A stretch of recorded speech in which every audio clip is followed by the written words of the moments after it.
শঙ্করদার ছেলেটা অবশেষে একটা ভালো চাকরি পেলো। তাহলে কোথায় চাকরি পেলো রে? ওই তো শঙ্করদা বলল একটা শেয়ার ট্রেডিং কোম্পানিতে।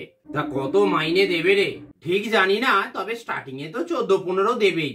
15,000 কি হবে আজকের দিনে? 15,000-এ সংসার চালাতে পারবে? তা পারবে বই কি, শঙ্করদাও তো ওই সাইকেলের দোকানটা থেকে মোটামুটি কিছু কামায়। তবে তোরা যাই বল, এইসব কাজের না কোনো ভবিষ্যৎ নেই জানিস তো। ওই তো আমার মামার ছেলেটা, ও তো একই কাজ করতো। রহস্য স্টার্টিং স্যালারি ছিল 65,000।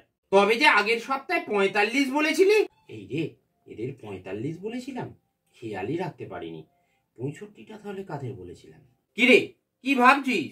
হ্যাঁ, না না কিছু নয়। আসলে ওটা 45 নয়, 65 হবে জানিস। 45 হলে ও থোড়ি না জয়েন করতো। তোরা ওটা ভুল শুনেছিলি। আর তোর বন্ধু ননি যেন কত স্যালারি ড্র করে? ও আলাদা লেভেল। ও প্রায় 15 লাখ মতো পায় প্রতি মাসে। প্রতি বছর মাসে 15 লাখ হয়? তোরা আমায় কি ভাবিস বলতো? কি বললি? আরে না না ছাড় ছাড়। হ্যাঁ রে, ও যেন কি করে?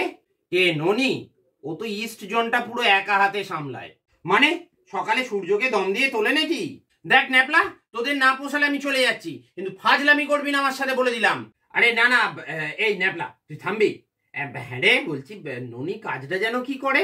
ও পুরো ইস্ট জোন জুড়ে না খৈনির চুন সাপ্লাই করে, বুঝলি?